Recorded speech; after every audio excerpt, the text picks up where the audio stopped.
Good Start. evening, sir. Yeah, can Good we evening. start, sir? Yes, sir. Good evening, sir. Good evening, Yes. sir. Good evening.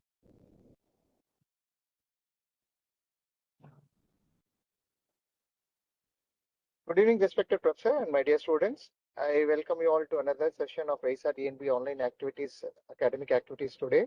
We have two case scenarios for discussion. I invite Dr. Ranjani to start with the procedure. Good evening, sir.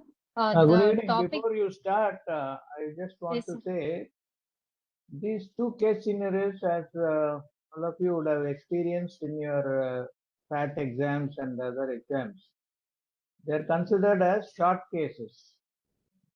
yes, Am I right? yes, sir. Okay. So in short case, how do they treat it in your practical exam? Do they ask you to completely present by taking No, history sir. examination? It is not so, isn't it? Yes, sir.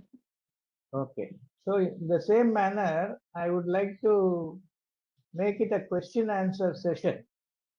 Okay. So instead of the routine presentation, long case, we can accept that you can describe the complaints, take the history, then go for a physical examination, then systemic examination, then describe the investigations required, then assess the risk involved, then optimization, pre-op preparation, management of intraoperative anesthesia, post-op complications. This is the pattern that you will be able to, you will be following in presentation of a long case. Whereas short case, the examiner will directly ask you, what is your diagnosis in this case? What are the problems in this case? Isn't it? So that is how Yes, sir. you would have experienced the short case scenarios in the examination. So in the same manner, I thought I will prepare a list of questions which will be asked to you. You can answer. If you are not able to answer fully or completely, then I will present the answers also. And some of the questions will be pertaining to the OSCE also, because they may show you an instrument used in a particular difficult scenario intubation, and then questions may be on that, or it may be about a particular type of procedure or particular type of technique. So it will be a combination of the generally expected questions for a short case scenario, plus on and off some OSCE scenarios like pictures also. Okay. Yes, sir. So where is your partner, Bindhu madam? So she'll be joining, sir. Actually, she's on duty today. She will join soon, sir. Okay. So I will straight away go to the presentation of the questions. Okay. So even though I cannot see your faces, questions will be asked. You can keep your mic on and try to answer. And if you are not able to answer, your other colleagues also can try to pitch in and answer the questions. And Yes, sir. that way we'll have the class today. Okay? Yes, sir. Right.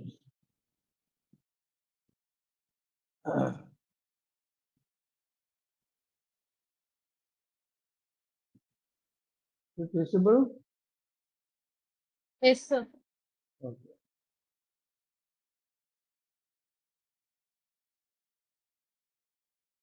So are you able to see the picture there? Yes, yes, sir. Does it describe the case scenario given to you? Yes, sir. Okay. It is a case of, what is the case? What is the diagnosis given in the case scenario?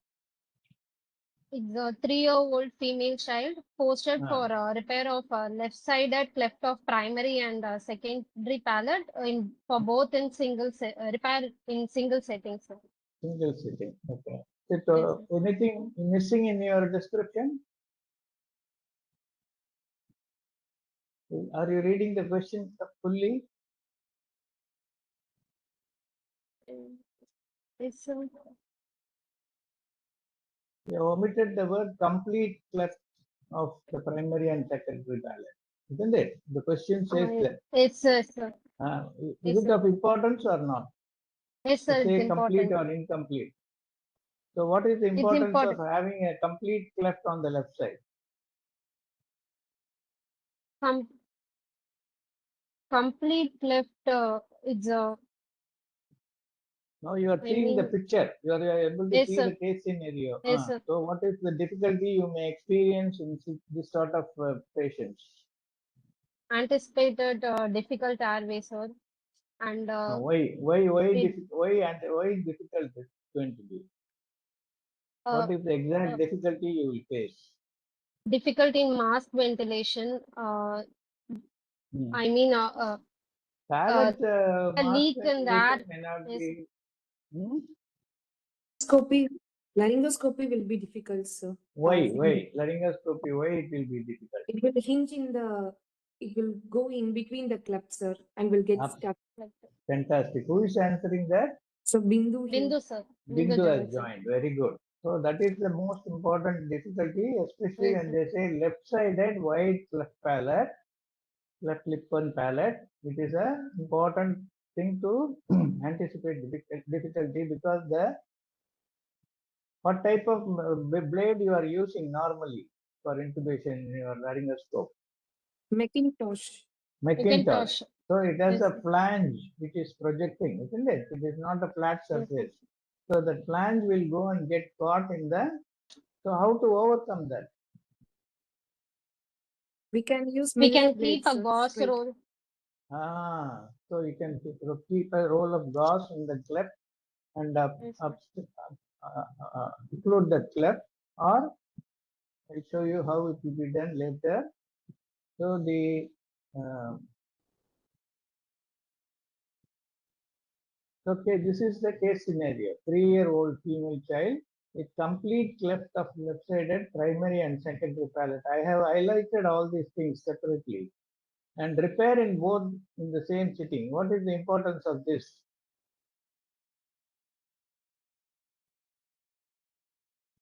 Do they normally repair the primary palate and secondary palate, which means the lip and the palate in the same sitting?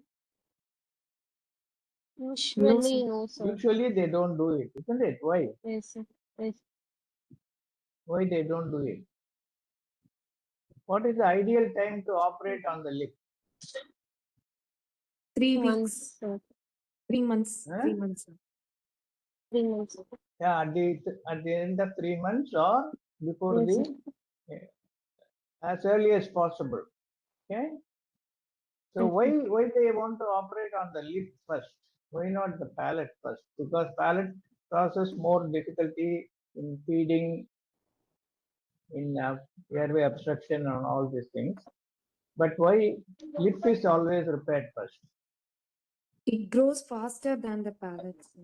Fantastic. It will grow faster than the palate. So the cleft will become more and more wider.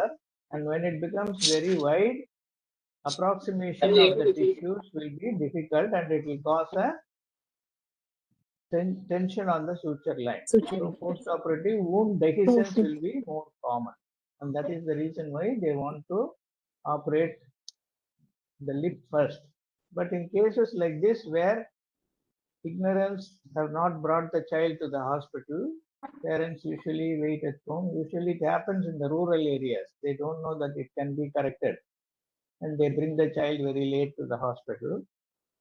And any other reason why they wanted to operate on the lip and not on the palate first? Apart from that, the lip grows faster is one reason. Any other reason why they prefer to operate the lip?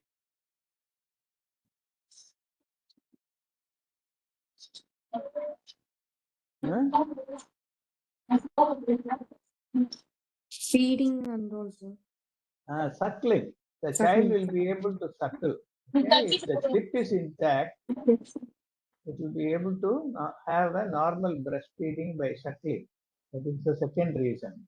And why they don't operate on the palate that early, like 3 months? They will wait till the phonation when the baby starts to phonate and also. Do they have to wait till the phonation? In fact, Yes. it is advised that you prepare the cleft palate before phonation starts. then only you can avoid the nasal tone. Yes. Any other reason why they don't operate on the palate early? What about the bleeding? Which will bleed more, lip repair or palate repair? Palate. Palate Palate. will have more bleeding. Okay. So operating in a small child where there is a possibility of more hemorrhage and hypovolemia cannot be tolerated by a small infant, they avoided operating the palate till the child grows up to 9 months of age. Okay. So these are the common things that you have to know. So what are the challenges in this case? It's a pediatric case, sir. It's a pediatric age group. Very good. So And especially 3 years old means patient will have separation separation anxiety. anxiety. Yes, sir. What is separation And anxiety? the fear of separation from the parents, sir, actually. Fantastic. Very good. So the child will be very afraid, scared to get away from the parents. So how to overcome this, or how do you manage this separation anxiety?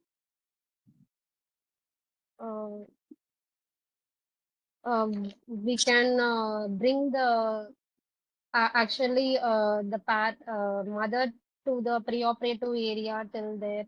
Very We good. can Yes. give some sort of comfort and Can you give some sedation? Can you give oral sedation? oral midazolam, sir. No. Dazolam or your Phenergan, promethazine syrup. Can any of these things be given to quieten the baby or make the baby more sedated? This is a catch question usually the examiners ask. And if you say, yes, sir, we can give, what will they say? They will say with a very wide cleft, if the tongue falls back into the cleft, what will happen? Obstruction. Obstruction. So many Post-operative examiners obstruction. do not accept giving sedation for a wide cleft. The possibility Yes, of sir. tongue falling back and causing obstruction. So you have to say mother is the only sedation. Okay, mother can bring the Yes, sir. child, and then Yes, sir. usually in the Western countries they induce anesthesia by inhalation method with the child on the mother's lap, giving a teddy bear which will have a nose where it will be delivering the sevoflurane and oxygen, and child will be inhaling that, cuddling that toy, and it will go to sleep. Once it becomes tender, they will separate it from the mother and induce it. Because in UK and other Western countries, they have a habit of having an induction room separately and the operating room separately. So they can bring the mother inside and then induce the child and do that. But in our system, we don't have that facility. So most of the time, we bring the child crying, restless, kicking about, and then put them on the table and put the mask on the face and induce them and quieten them. Is there any other injection method which we can do where we can avoid airway obstruction at the same time make the baby? Ketamine can be given, sir. Ketamine. What is the dose and what is the route? IM injection can be given, sir. Some 30 IM minutes. injection, very good. What is the dose? How many milligrams per kg? 5. 5 is an anesthetic dose. So you have to give only 3 milligram per kg. And is there any name for that particular dose? Don't know, It's sir. called the stunning dose. Okay, it just stuns the child. It does not cause full anesthesia, and ketamine preserves the airway reflexes. So there is no fear of airway obstruction. But only thing, it may cause a little bit of excessive secretions. So you have to give glycopyrrolate or atropine along with that and avoid the secretions coming. Otherwise, it is a wonderful technique to retain the baby when they are being separated from the mother. So that is the first challenge. What are the other challenges in this case? Anticipated difficult airway, sir. Anticipated difficult airway. Very good. So prone for difficult intubation. Fantastic. What is that? Any Yes, sir. other challenges? Post-extubation airway obstruction and laryngospasm is most common. Post extubation. Okay. But that can be avoided if your plane of anesthesia is all right and if you take care to cut out the secretions. The child may be But syndromic, sir. They can have associated cardiac disorders and things. okay, very good. Okay. Mm. Hmm. But this child does Shared not have the shared airway. Yes, it is a Right, shared yes, sir. airway problem. You are sharing, especially when you do the palate, surgeon is going to put the mouth gag and open the mouth to operate, and that may interfere with your ventilation by occluding the tube or displacing the tube. So it is a shared airway where you have to be very vigilant. Any other problem? Especially for the last part of the question, both of them being repaired in the same sitting.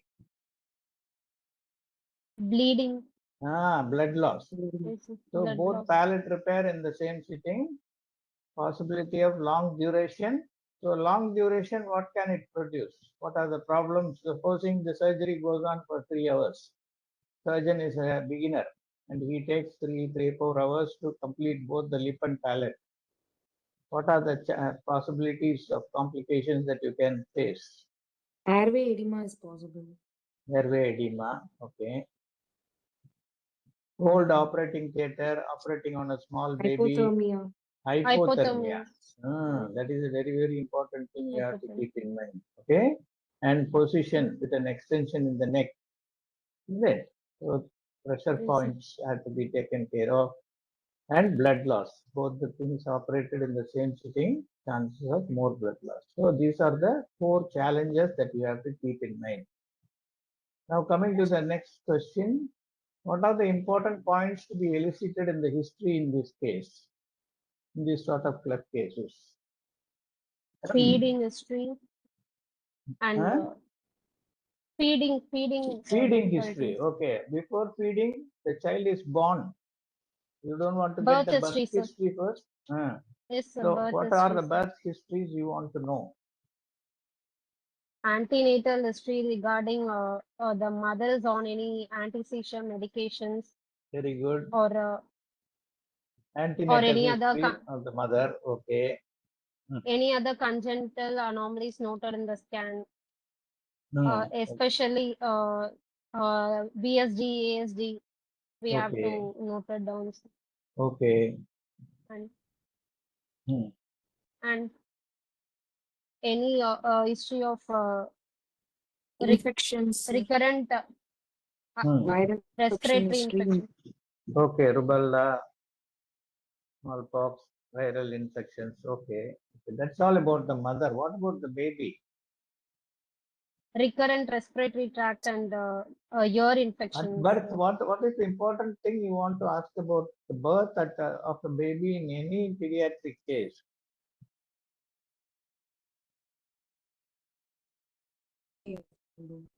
Huh? Is Any, born at full term or not? Do you want to know that or not? yes, Yes, sir. sir. Could have been a premature baby, isn't it? Or Yes, born sir. before 36 weeks. It was in intensive care, neonatal intensive care for 3 weeks or 2 weeks. Yeah, is that history important or not? Yes, sir. Ah, so that is a very always ask about whether the baby was born at full term or prematurely. That is a routine question you should ask in all pediatric cases. Okay, and then only about the feeding difficulty, recurrent infections, aspiration history, ear infections, etc.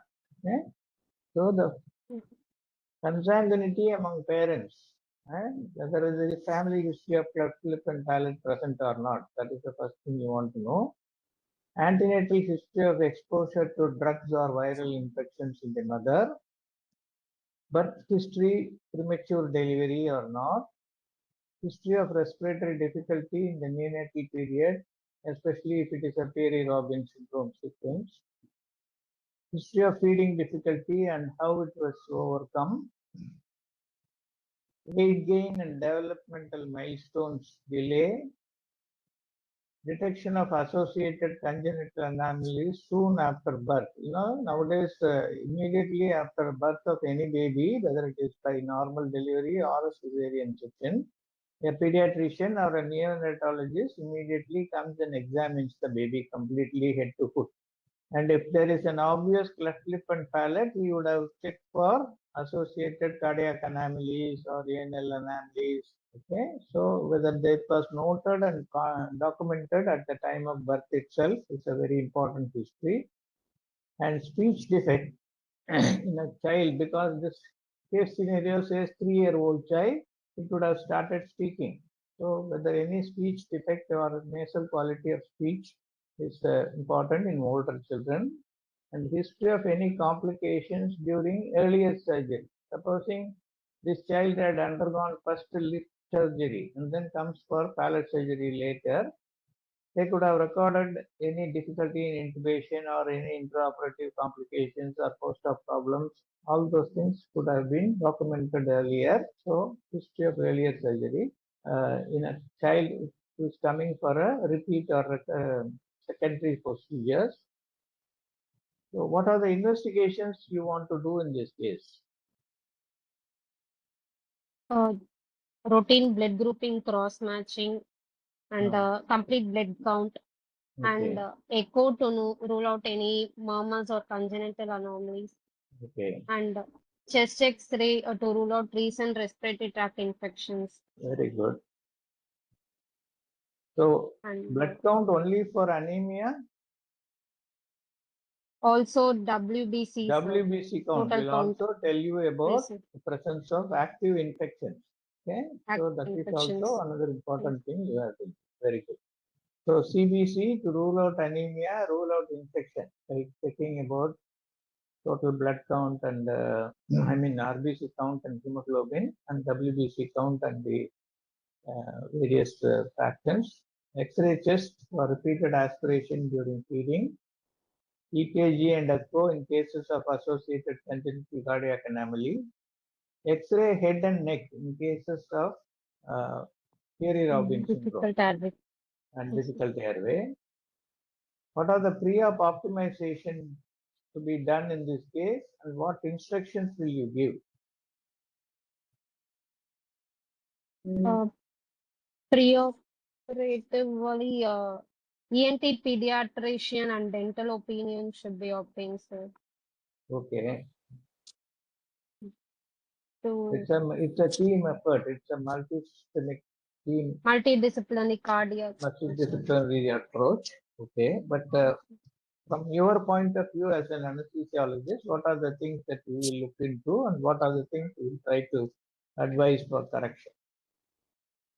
Supposing the child's hemoglobin is only 9 grams, is it ideal for a small child to have 9 grams?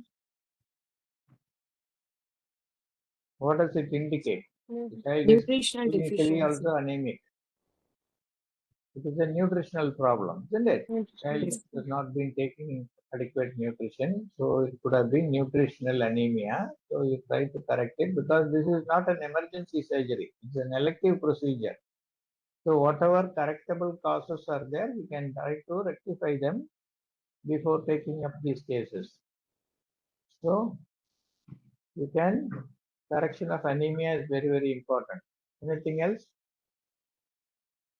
Any This is the respiratory second thing tract which you are infection we worried have about. to- Active Infections to be infection. treated.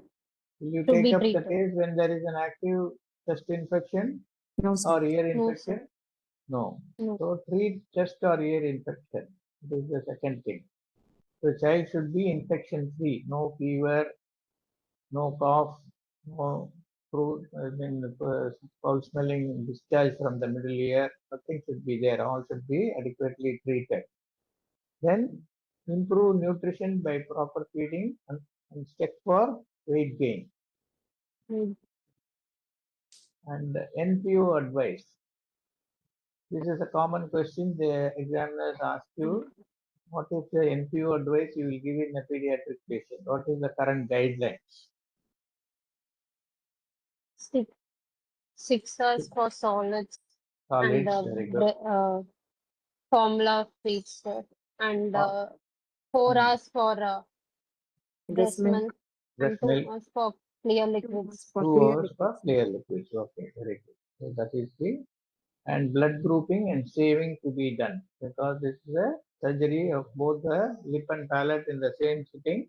Better to group the blood and save. You need not bring it to the table, but you can always make sure that it will be available once if it is required.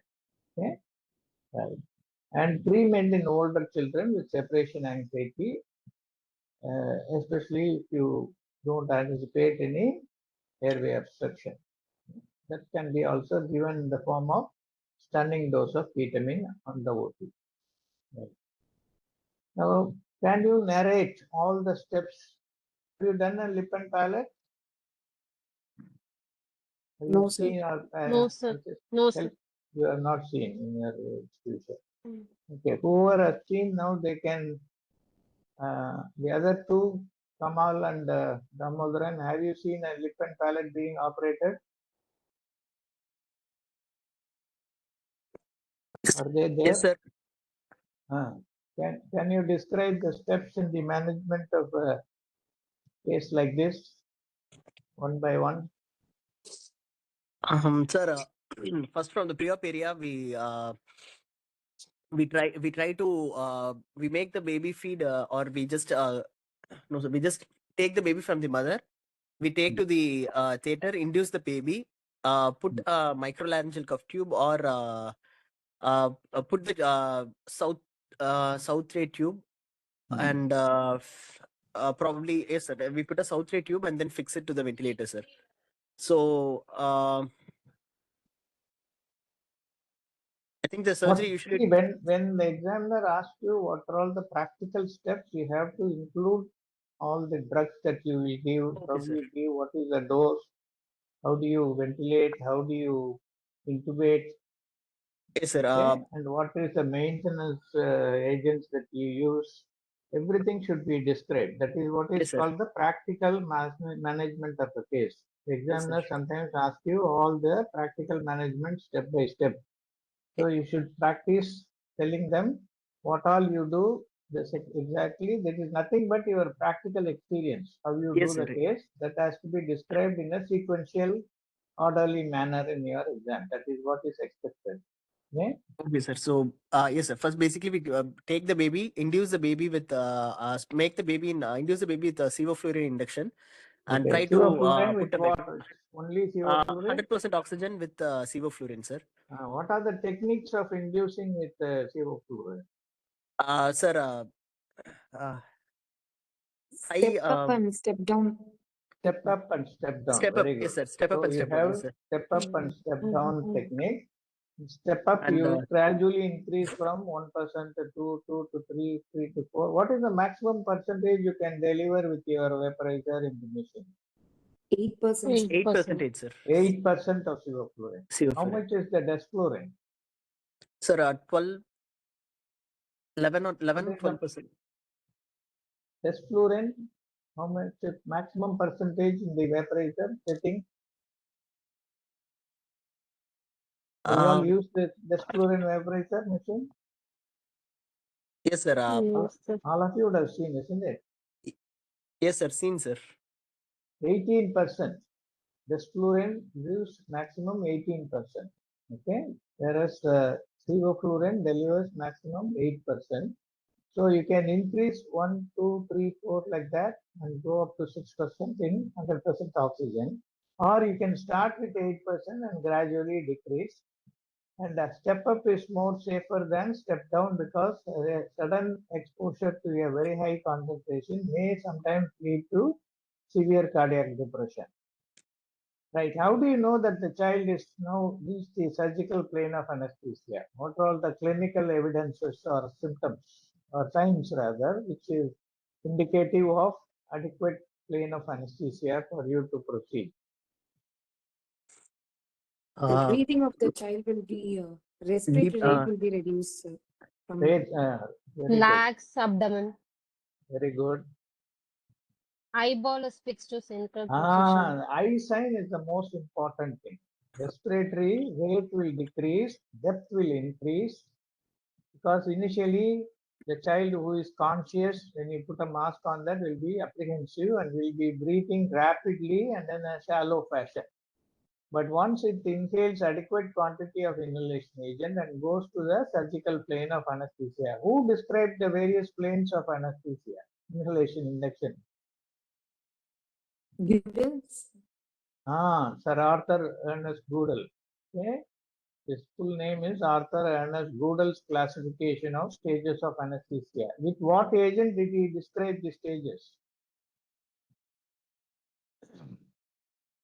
What was the inhalation agent he described the various stages? Mm. Did he have sevoflurane and desflurane at that time, or halothane? Halothane. Huh? You have to read all about Goodall's stages of anesthesia and Ernest Goodall, because his name is sometimes asked in the theory paper as a history question. Arthur Ernest Goodall did his experiments with inhalation of ether anesthesia in an unpremedicated patient. Okay, so he described them in volunteers who were exposed to open drop ether, and he observed these stages and described them as stage 1, stage 2, stage 3, stage 4. And stage 3 he classified again into 4 planes: plane 1, plane 2, plane 3, plane 4. So starting, what is the name, or how did he describe the stage 1?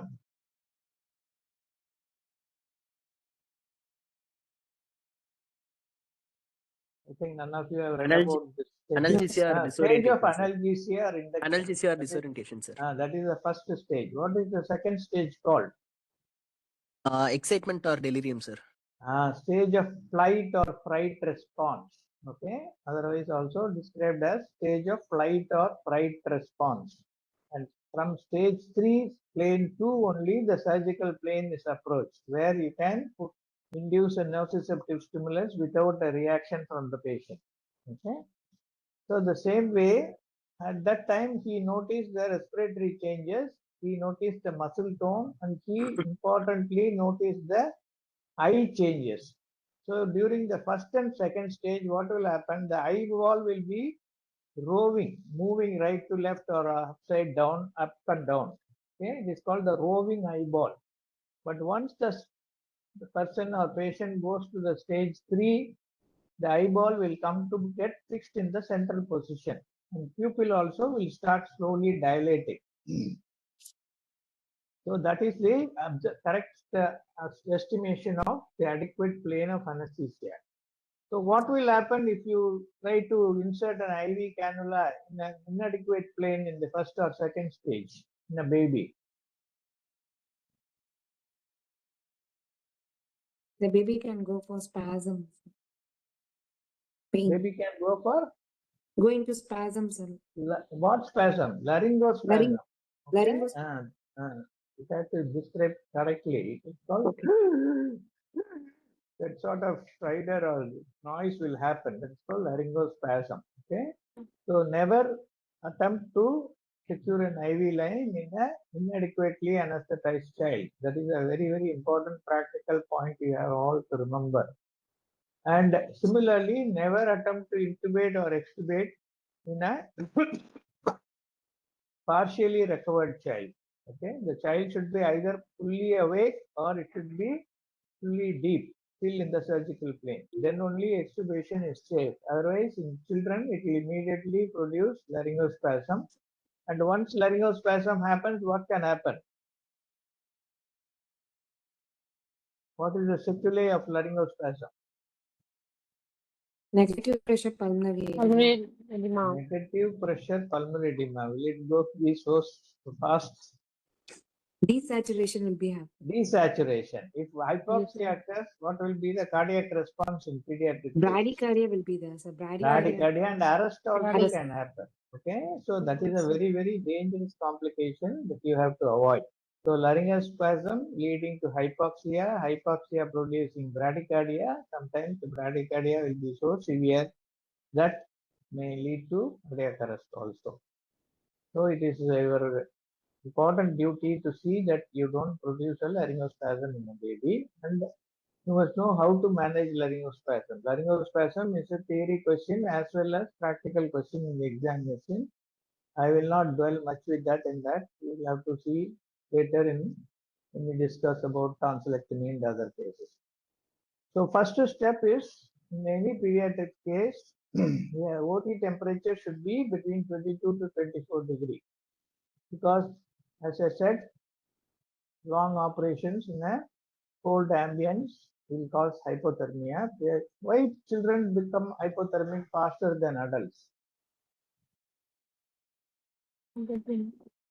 Huh? The fat layer will be less. Insulating Brown layer. fat. Fat is less.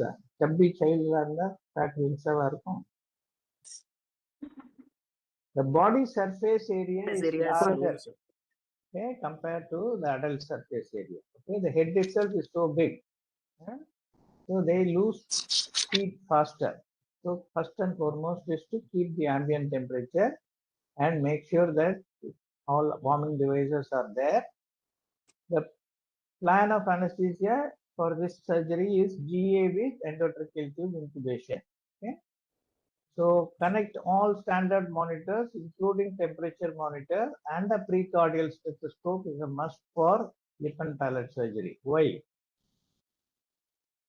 Especially if you are doing a palate surgery, it is always prudent to keep a precordial stethoscope, which is a very age-old monitoring compared to the modern multi-parameter monitors. For time immemorial, anesthetists have been using only precordial stethoscope. Why? What are the advantages of having a precordial stethoscope? What are the things you can monitor with the precordial stethoscope? Heart sounds, respiratory sounds. You can monitor both heart sounds. Where do you place it actually, precordial stethoscope? The right side or left side or? Left side, sir. Left side, upper zone, okay, Left. close to the trachea.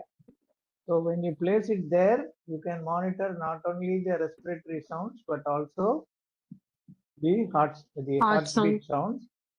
So if supposing the intraoperatively, after about 1 hour of palate surgery, lot of bleeding, and you listen to the heart sounds, what will be the nature of the heart sounds? If the child has become hypovolemic because of the bleeding, will there be any change in the heart sounds? It will become muffled. Okay, initially when the volume is good, you will find the heart sounds are nicely thud like that. But once the child loses blood and becomes hypovolemic, it will become soft and muffled. You will not hear it as loud as you heard it earlier. And similarly, if the tube migrates to the right side, you will not hear any breath sound on the left side. So you can detect both tube migration as well as hypovolemia by using this. And you have to check the air entry at various stages of lip and palate surgery, which I will show you a little later. So monitor connection is the first and foremost step before you do anything to the child. Then secure IV line with suitable IV cannula, either under topical EMLA cream, because this is a 3-year-old child. You can talk to the child, you can become friendly, you can develop a rapport, apply EMLA cream, and secure an IV line in the waiting area itself. Or after inhalation anesthesia, after confirming that the child is in the adequate depth of anesthesia, then you can secure the IV line. Then connect rigor lactate using a burette IV set. What is the importance of this burette IV set? Why do you want to use it in the pediatric age group?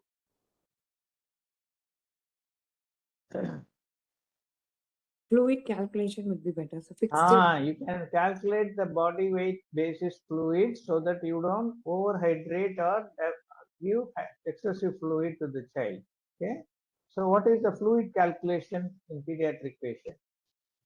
What is the formula used? Holland cigar formula, sir. Holiday cigar formula. What? Not in the Already, sir. number. 4, 2, 1. 4, 2, 1. Yes, that is 4 to 1. the commonly asked question in the examination. What is 4? What is 2? What is 1? For the first 10 kg, sir, 4 ml per 4 kg ml will per be kg. Very calculated. good. For the Uh, next 10 kg, it would be 2 ml per kg. Additional And 2 then ml per kg. 2 ml Then per kg. beyond And after 20, that, it for is 1 each ml kg, per 1 kg. ml, sir. Okay, so that is the way you calculate, and you can fill up that volume in the burette, and you can avoid overhydration, right? And pre-oxygenation without inflating the stomach with appropriate face mask, or if you have done inhalation induction, you continue with that, and to safeguard only, you are doing it with 100% oxygen. Then preemptive analgesia. First drug that you give always is some painkiller. It is what you do in the adult. The same thing you can manage in the pediatric case also. Fentanyl 1 to 2 microgram. Then induction agent propofol 2 to 3 milligram per kg. Children tolerate larger doses than adults. And muscle relaxant, you can use atracurium or cisatracurium. Atracurium 0.5 milligram and cisatracurium 0.125 milligram per kg. Wait for adequate paralysis.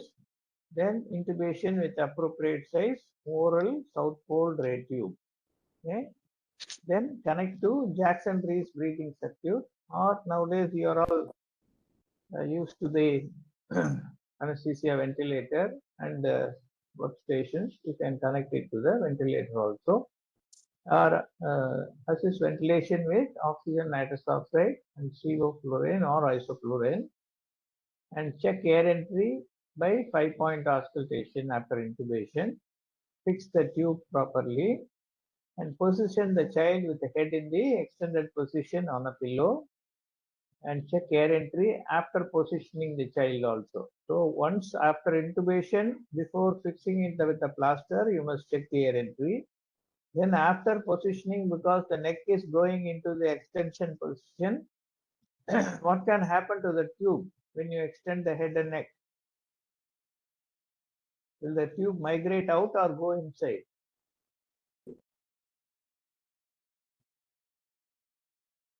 Tube moves along with the nose, sir. So if we extend the neck, then the tube is going to come out of the trachea. So possibilities for come out.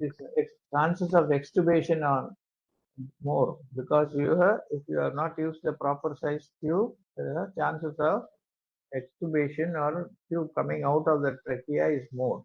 And you can perform, what is ION block? Intraorbital nerve block. Intraorbital nerve block in cases of lip repair. Should you do it unilaterally or bilaterally? Bilateral. You have to do bilaterally. Even though the cleft is on the left side, the right side lip also will have the sensation from the right side now. So you have to do a bilateral intraorbital nerve block. The technique, of course, I am not going to dwell into that now. Then you can allow surgery to proceed. Check air entry when the mouth gag is inserted. So first you have seen after intubation, we are checking the air entry. After positioning, we are checking the air entry. And after application of the mouth gag, we have to check the air entry so that the tube does not migrate in or out. Okay?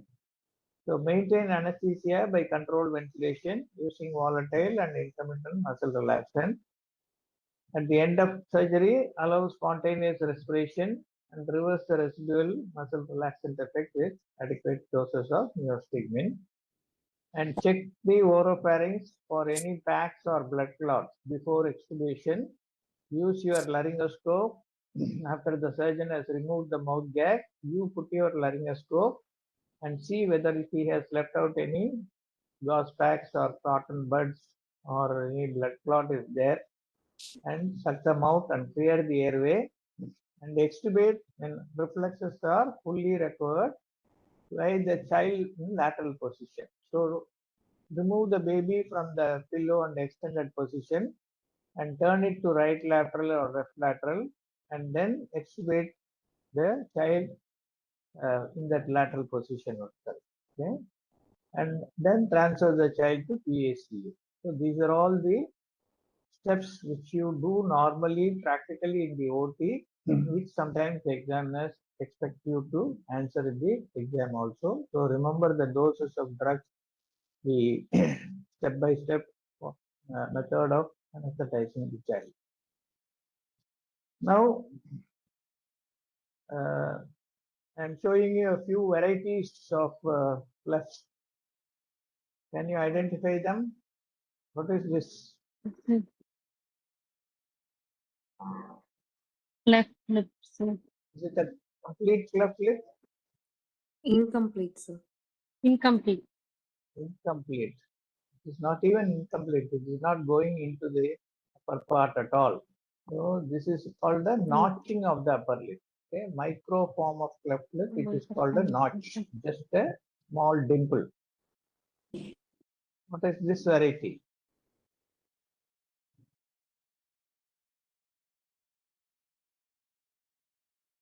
See, the nose ala is intact. There is no defect going into that. So this is a incomplete cleft lip on the left side. Palate is intact. Okay. And what is this? Complete left side. It's a complete lip. left of left It's a side. complete cleft of the alveolus, lip and alveolus. And this is what we have seen in our case. This is a complete cleft of the lip and Complete palate left on the of left side. lip palate. Always you must mention the side as well as the whether it is complete or incomplete. That Complete is or the important diagnosis that you have to say in the exam. Okay. So these are all the unilateral spectrum of cleft lips. That is only one side is there. Then I am going to show some bilateral conditions. Now what will you call this? Bilateral incomplete. Bilateral incomplete. Fantastic. Very good. Now what is this? One side is complete, sir. Another side is only notch is present. Fantastic. So Notch. microform of Microform. right and complete on the left side. Right. Fantastic. Very Left. good. What is this? Incomplete right and complete left. Fantastic. Very good. Incomplete right. And what about this? Bilateral complete Bilateral lips along with complete with palate. this. What is this portion called? Palate. Huh? This, Maxillary protuberance. this is called the pre-maxillary protrusion. It's called the in some cases this may be jetting out too far. That cases will also be a difficult intubation case. So you have to include them under anticipated difficult airway cases with a bilateral complete cleft with a protruding premaxilla. Okay. Sometimes they have to push back this premaxilla with a wire by breaking it at the nose level and reduce the projection and then only repair. Otherwise, these tissues won't meet. Here you can see the part of the lip here and part of the lip here are closer. But imagine this is jetting out at least 2 centimeters from the lip. Then you cannot approximate. So they will first reduce it, the projection and then remove that. So this is bilateral cleft lip and cleft palate without the projecting maxilla, but this is called the premaxillary projection. And bilateral spectrum, this is the various conditions. So this is just for in case they give a picture like this in the OSCE, you may be able to identify. Now the different types of cleft palate. What are the different types of cleft palate? What is this? Is it a complete or incomplete? Always remember you have to say whether it is complete, incomplete, unilateral or bilateral. This is what you have to identify. So this is a hard palate. Is it intact or up to this is hard palate, this black line. Beyond that is soft palate. And you can, what is these two projections? These two projections. This is the uvula. Okay, so this is a incomplete palatal cleft That is only soft palate involved with a, this is called the bifid uvula. Uvula is in two pieces. So this is incomplete, only soft palate involved. Here, Soft palate, hard palate is involved. part of Incomplete. hard palate. It is not a complete hard palate. So this is Mhm. also incomplete. But here, both soft and hard palate are involved. But hard palate is only partially incomplete. Partial. Right. What about this one?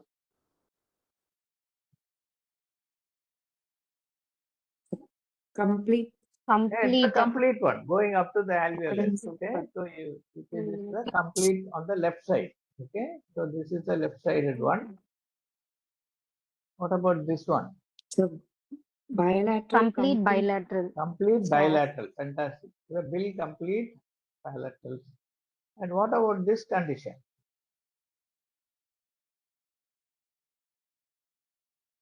Actually, you don't see any hole here at all, but the uvula is bifid here. Uvula Uvula is brought here, and this is also, you don't see actually any hole. Does it come under cleft palate? This is called the submucous cleft of the palate. Bifid uvula in this case. This is the normal uvula. Even though the mucous membrane appears to be intact and covering the entire area, you will see a blue line in the middle. Okay, so that is the indication that there is a cleft. And the common complaint in these children will be nasal regurgitation. So here also you have to remove this portion of, elevate this portion of mucous membrane and repair the gap in between the two palates and the thing and repair it. So this is called the submucous cleft, where there may not be an obvious hole like this, what you see in the other cases. Now this is a normal lip. Can you name the various parts of these lips? There are lines showing it. What is this line? What is this? Filtrum. This is Filtrum. the philtrum. Very good. So the Philtrum. depression that all of us have in the middle, starting from this portion of the nose, is called the philtrum. And this is the lip actually. So you have a Vermilion border. vermilion, which is a junction of the mucous membrane and the skin. Okay, and you will find the color will be slightly whitish here. Neither the pink appearance of the mucous membrane nor the brownish appearance of the skin, but it will be a slightly whitish line, which is called the white roll. Okay, and the surgeons usually want to approximate that correctly so that it will have a good cosmetic appearance. Otherwise, the lip even after healing, may look distorted and they may have a ugly scar. So they make what is called the $1 million stitch to approximate this white roll correctly and bring the shape back to the normal one. So these are all the various parts that you are seeing here. This portion of the nose is called what is the name? It is not marked here, but normally all of us have a small up tilt from the lip to the tip of the nose. What is that portion called? That is called the columella. It is a column, okay, supporting your nose. So it is called the columella. This depression is called the philtrum. You can see here, and this is called the white skin roll. This line which runs like this is called the white skin roll. This is the tubercle. Small projection at the middle of the lip is called the tubercle, and this is the vermilion. That pink portion is the mucosal vermilion. And this is the vermilion border, and this is one portion of the lip, and this is the other portion of the lip. And lower down it is the labiomental crease, which normally we should have, but normally we don't get a defect in the lower lip. It always happens in the upper lip only. Describe the development of the upper lip. This is the embryology question they commonly ask you. So how does the lip develop in a embryonic and embryology in the developing stages in the intrauterine life? What It stage is of formed by it is formed at by medial and lateral nasal processes at the margin of nasal plug. The medial nasal process and maxillary process, which fuse at the philtrum to form the upper lips. Very It good. is What is the formed timing? around At what time of organogenesis 4 it to happens? 4 to 6 4 weeks. to 4 to 6 6 weeks. weeks. Very good. Okay. So development of lip and palate begins around 4th week of embryological development. It is complete by 12th week. That is the first trimester itself. It will be complete. Complete. And by the end of the 4th week, 5 facial prominences are formed. Frontonasal process, paired maxillary process, and paired mandibular process. Okay. So all these things have to fuse together. The maxillary process will have to fuse with the frontonasal process, and then only the lip will be formed. Failure of fusion of this frontonasal process with the maxillary process results in the cleft. Okay, that is what you have to describe in the exam. What are the features of incomplete and complete clefts? Which is defective in incomplete cleft? Which muscle is not uniting?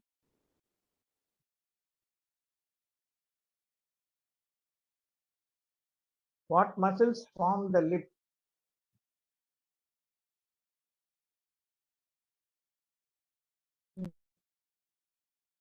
Is a mouth circular aperture or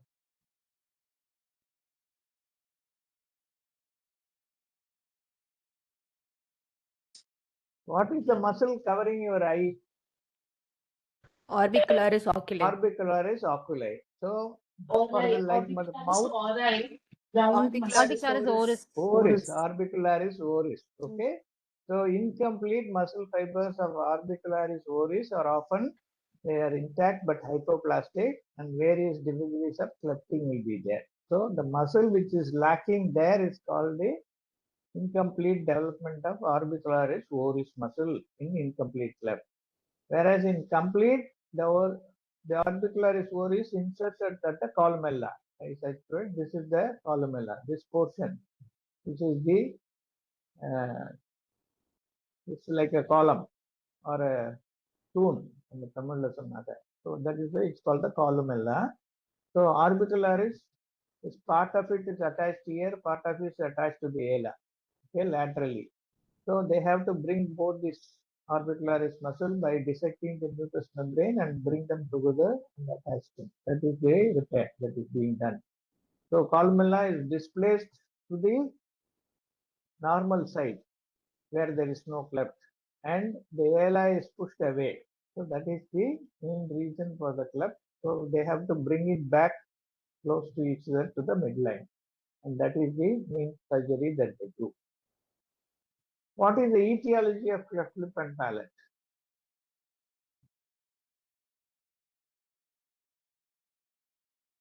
It's a congenital Any condition genetic or a disorders? acquired condition?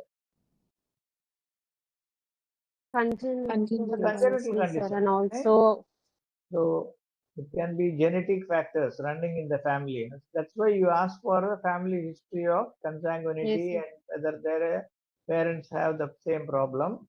Then nutritional disturbance during development that also can produce like physiological, emotional, or traumatic stresses during the development of the mother. Defective vascular supply, mechanical disturbance where the size of the tongue may prevent the union of the parts as in Peary-Robin syndrome, which is the main. The fusion is prevented by a large tongue, macroplasia and micronanthia. These are the two common features of Peary-Robin syndrome. The mandible is not well developed, and because of that, the tongue looks relatively bigger, and the tongue gets pushed up, which does not allow the palatal cells to unite. So infections like rubella, exposure to radiation, drugs like thalidomide, anti-epileptic drugs, hormonal pills, quinine, etc., they also can lead to this problem. And maternal consumption of alcohol and smoking, all these things are the causes of cleft lip and palate. What are the syndromes associated with clefts I am going to show pictures which you can try to identify. These are all the syndromes like Down syndrome, Waardenburg syndrome, Van der Rohe's orofacial digital syndrome, Treacher-Collins, Terry-Robin, Klippel-Feil. These three are quite common, Treacher's, Terry-Robin and Klippel-Feil. Now identify this.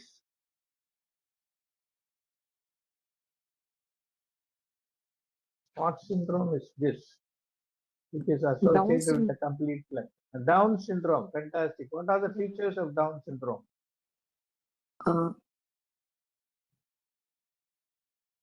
How does this look like? The medial canthal area does it appear Intercanthal very distance is broad increased. or very close to each other? It Broad, is sir. increased. This is It's called wide intercanthal. hypertelorism.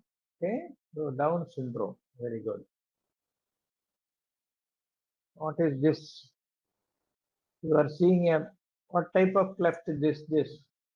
Complete bilateral Complete cleft. bilateral. bilateral cleft lip. But in addition to that, what do you see here in the lower lip? No chin. Something like two pits or depressions.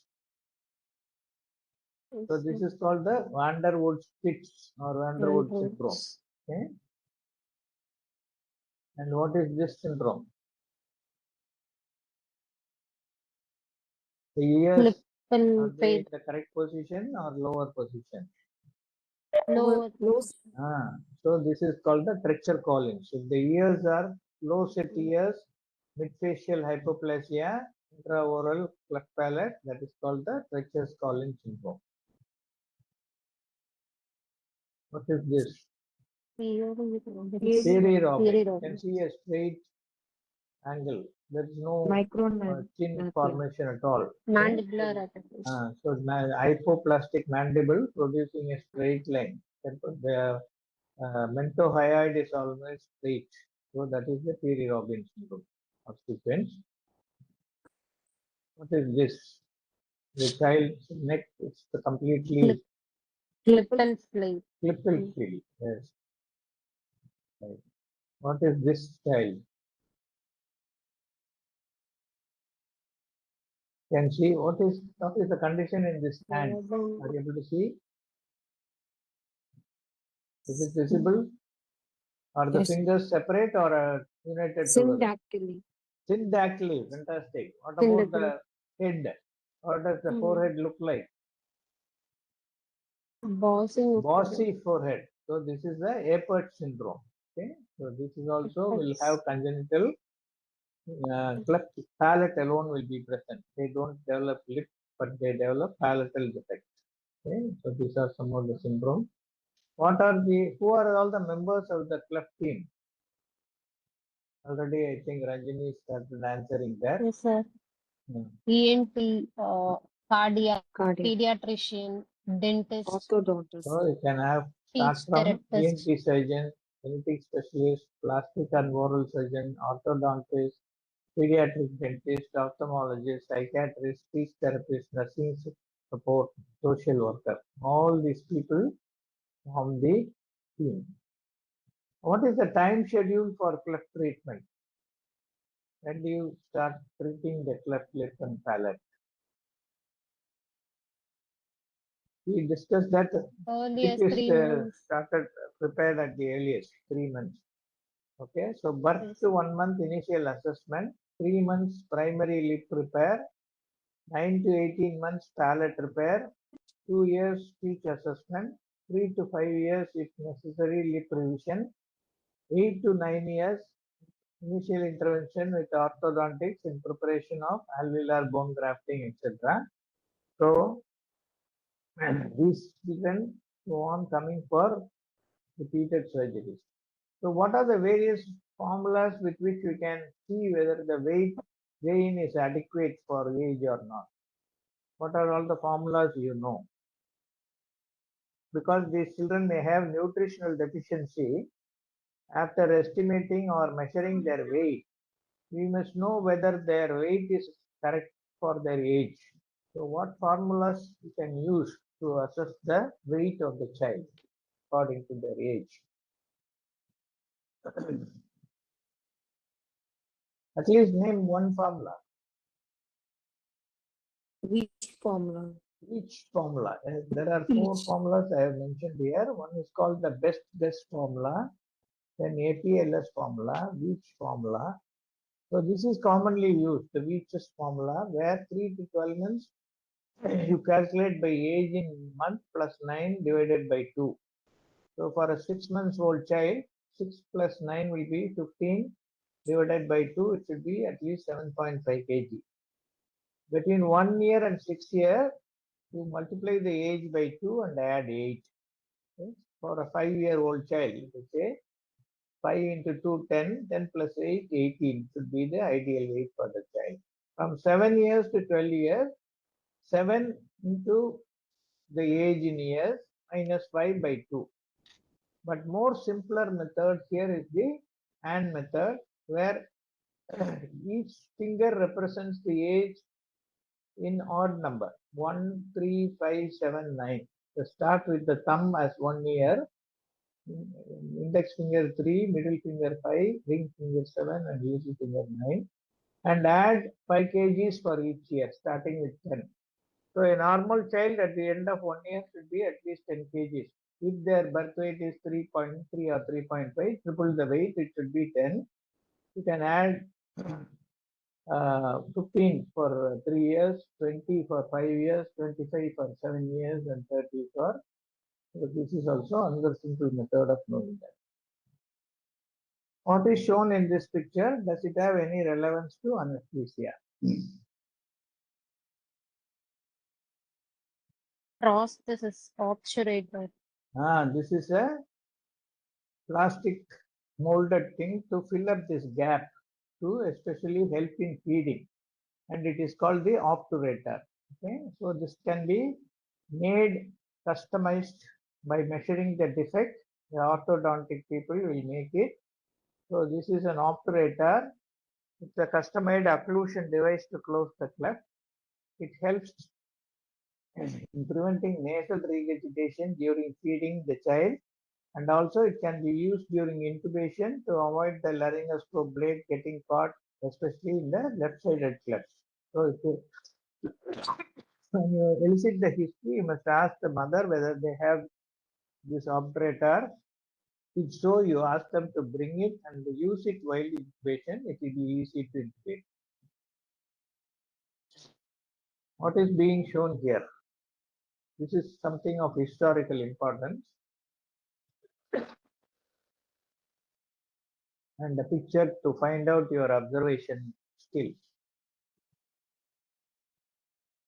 What are you seeing here? Are you seeing some metal-like thing being fixed here with the tapes?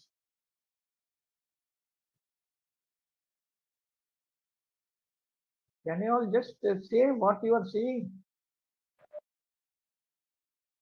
Yes, sir. What is this being done here? A What nerve are you? block. Nerve block. No Infraorbital block, Just a syringe infraorbital with no a block. needle going in.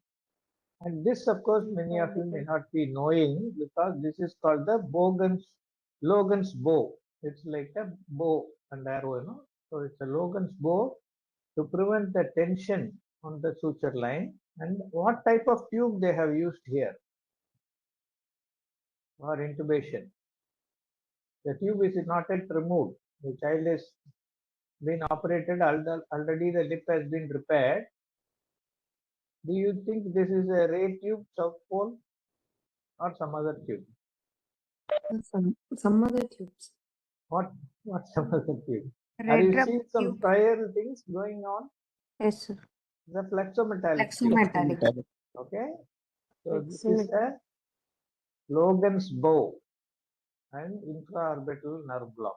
Okay, with a flexometallic tube in situ. Helps to reduce the suture line tension in wide cleft repair. Whenever they do a wide cleft to avoid the suture line, this will be helping. This will be keeping the lip together because of this metal frame. And inferior nerve block helps in providing pain relief for the child. Identify the steps in lip and palate repair. Of course, this is for the benefit of those who have not witnessed any lip or palate surgery. So you can see this is a left-sided cleft. This is the columella deviated to the normal side or the major portion of the lip. This is the ala, which is played away on the smaller portion of the lip. And they have intubated, of course, with a oral south pole tube. And these are all the markings that they do before they start the surgical repair. And this is the repair at the end of the procedure. And if it is a palate repair, this is how the child will be positioned on a pillow or a 2 towel rolls with the neck in full extension. And now you have intubated with a south pole ray tube or a oral ray tube, and it is fixed. And the surgeon is now introducing what is this instrument.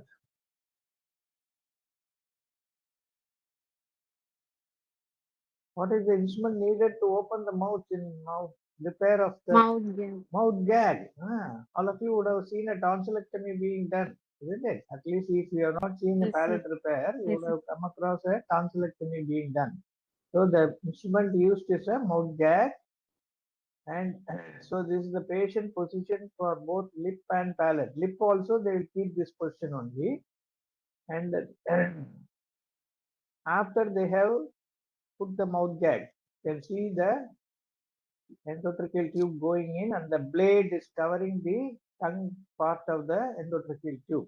So this is where you have to be very careful by auscultating to make sure there is no occlusion of the endotracheal tube or tube migration. By pushing the blade can push the tube down further. That may cause a unilateral air entry. So that is the reason why I told you, after the surgeon applies the mouth gag, you have to assess the bag movement or bag restriction, and also make sure that air entry is equal on the both sides. And you can see the cleft is there, and the assistant is retracting with the retractor the cheek to expose the cleft. And the next step in the surgery is they will infiltrate always with a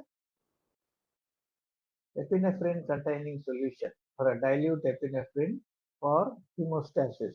After marking the incision line, they will infiltrate and raise the mucous membrane of the bone, especially in the hard palate area, so that bleeding will be less. So the epinephrine infiltration for marking the flap, and then once all the flap is elevated, this is how the closure will be there. So they will suture the uvula together, make it from bifid to unifid, and then suture the soft palate, and then suture the mucous membrane over the hard palate also. So this is how the final repair you will see. And what is this whole procedure of lip repair and palate repair? What is the name after whom it has been described? Any idea? Anybody? No, sir. No, sir. No. Okay. So the lip repair can be called as Millard rotation flap or Tennyson triangular flap. So these are the two techniques by which the lip will be repaired. And for palate repair, it is called the Langenbeck's pushback palatoplasty. Okay, so they will raise this flap and try to push it down so that the uvula should touch the posterior pharyngeal wall at the end of the surgery. That is the aim. So this uvula which they have repaired, this should come and touch the posterior pharyngeal wall behind the tongue. Then only it is a correctly done surgery. That is why it is called the pushback palatoplasty. Now identify this, you should also be able to identify. This identify the anesthetic equipments used for lip and palate surgery. What is this? JR Jackson and Reese. Jackson Reese circuit or McGill's classification. It comes under what? McGill's classification. I mean Napleson, not McGill. Napleson's classification.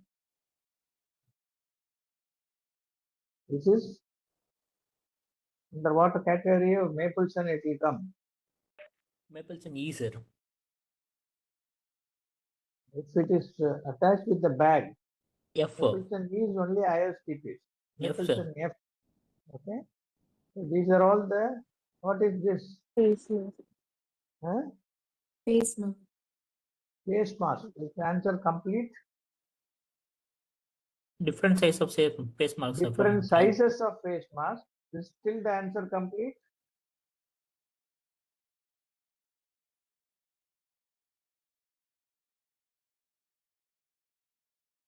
These are all different sizes of transparent scented disposable face mask. Okay.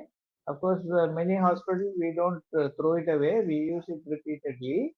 But this is supposed to be disposable scented various sizes of transparent face mask. Earlier, we all had this black rubber face mask most of the time. Why they have made it transparent? To see secretions. Any secretions or regurgitation occurring during the time of induction or pre-oxidation can easily identify. And what are all these color things there are present? That is another answer you have to give in this. This is an ASCII question. It's an anchoring or support to fix the face marks. Huh?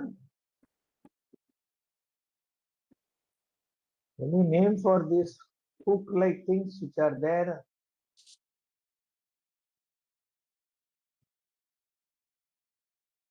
This is the hooks for the occipital collar, which will be attached so that you don't have to hold the mask in position with your hand. In UK, mostly when they do cases under spontaneous respiration with mask ventilation, they have a pad which will be on the occipital side, which will have 4 straps with multiple holes. Depending upon the patient's size, you can, just like putting your watch strap, you can insert the hole into these spokes. And this is called the collar for that. And the color coding is for identifying the various sizes. So if they are 1, 2, 3, 4, 5, that is how their sizes are named, numbered. And pardon?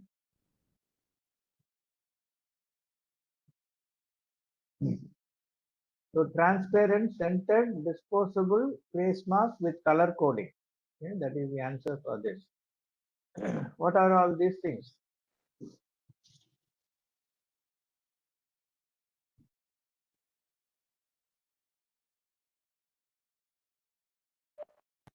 It's a very difficult question I am asking here. This is an instrument which I guess all of you should have been using every day. Size is not visible. Huh? Size is Different not sizes of laryngoscope, sir. visible. Different blades, sizes of what laryngoscope? What is the name? Macintosh laryngoscope. laryngoscope.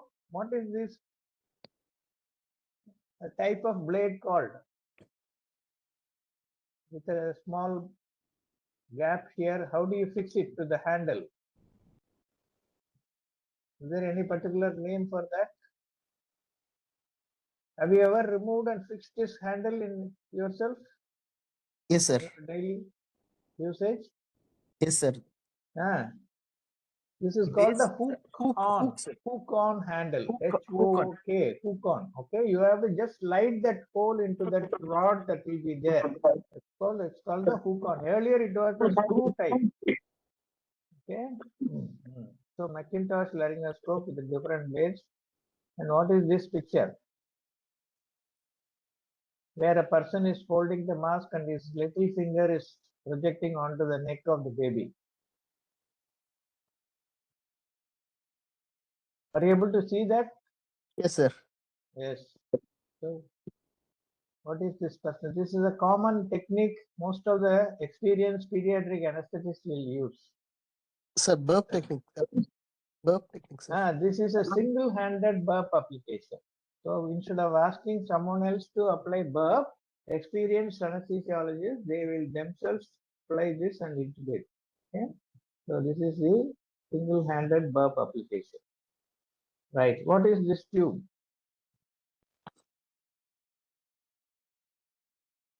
Sir, Slide is not. Malincrota. Malincrot is a company. This is a South Pole ray tube or a oral ray tube, plain tube. There is no cuff in this. There are varieties available with cuff also. Okay, this is the universal adapter. Okay, so it's a oral South Pole ray endotracheal tube. What is this? This is more of historical importance.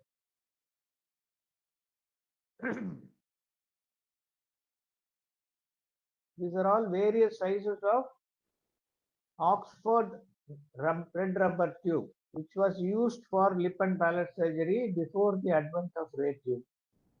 So when we were all postgraduates during our days, this tube was only available. This is an L-shaped tube in various sizes. It's a red rubber tube with a beveled edge here, with a softer rubber here and a stronger rubber at the upper end. This is the tracheal end, this is the machine end, and we have to, this is called the Oxford EP tube, and we have to use this to connect it to the circuit. What is this connector called? This is again of historical importance. This is called the McGill metal connector. Okay, so we used to insert this into the red rubber, and then here we will have another plastic tube called the catheter mount, which will be attached to the diaphragmatic circuit. And what is this? You are seeing the reservoir back here with a valve. Whereas here there is no valve here, but there is a hole. What is the name for this tube, this bag? This is called the Kuhn reservoir bag, KUHN, Kuhn reservoir bag, and you can occlude this when you want to control the ventilation and assist the ventilation. You can close this, then the bag will swell, you squeeze, and for expiration you remove the finger from the hole. Okay, that is how you use it. Identify the various intravenous infusion equipment in pediatric patients. Okay, what are all these things? What are all the sizes? Color coding. You see a blue, you see a yellow, you see a purple. What is the size blue? 22, sir. 22, 24, 26. Okay? 26, sir. So IV cannula, blue is 22, yellow is 24, and purple is 26. What are all the, what is this?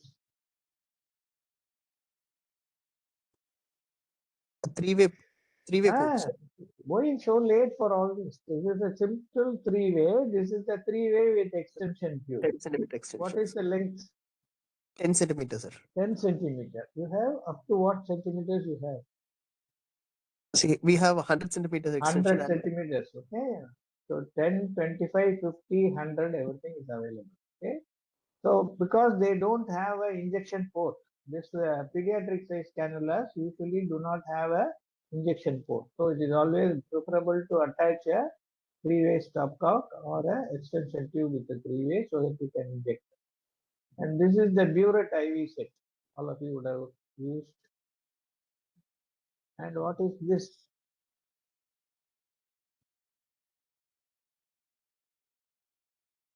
This portion with a Velcro strap attached to the palm and the wrist.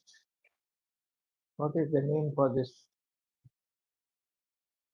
It is a wrist splint or wrist stabilizer so that the child will not dislodge the cannula. Okay, usually we use it for pediatrics. Identify the conditions shown here.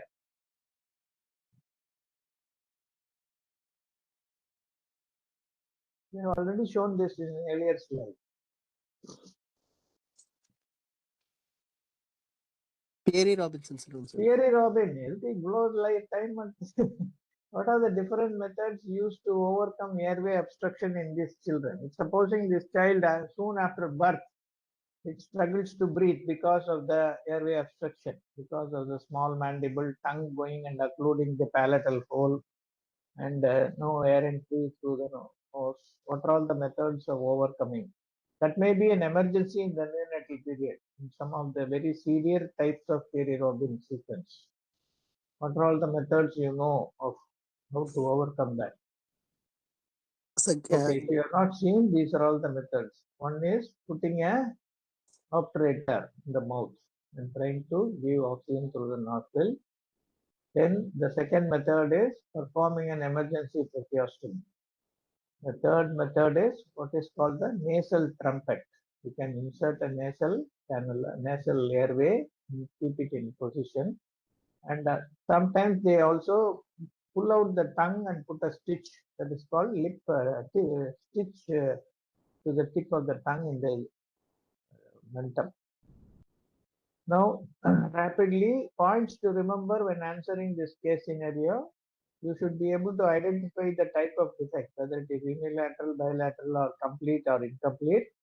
You should know the embryology and developmental defects of the cleft formation, and complaints by informer regarding appearance, feeding difficulty, recurrent infections in chest or ear, speech abnormality according to the time of presentation. Examine the child for appropriate growth for age, nutrition, developmental milestones, presence of infection in the chest or ear, any associated congenital abnormalities or syndrome. You should not forget at all. No slide visible. Right? Visible, sir. Maybe our local connectivity is problem. Right. Assess for anticipated difficulty airway. The common conditions which can produce difficulty are left-sided wide cleft, bilateral cleft with a protuberant perimaxilla, syndromic children like peri-Robin, Treacher-Collins, or Whipple-Field. And minimal investigations like HB, CXR if recurrent LRI, ENT opinion for OSM, dental opinion for feeding difficulty correction, cardiology opinion if congenital cardiac anomalies are present. Plan for surgical correction, lip repair at the earliest. The Kilner's rule of 10 is another common thing that the examiners sometimes ask you, where it should be for lip repair, child should be at least 10 weeks of age, that is 2.5 months. Weight should be 10 pounds, not kilos. So it will be roughly about 4 kilos. Hemoglobin 10 grams and WBC less than 10,000 to indicate there is no active infection. And plan type of induction, inhalation versus intravenous, depending upon the airway assessment. Calculate all drug doses in advance and dilute accordingly, and determine the fluid requirement also by using 4:1 formula. And intraoperative monitoring should include a precordial stethoscope and use multimodal analgesia with appropriate LA block.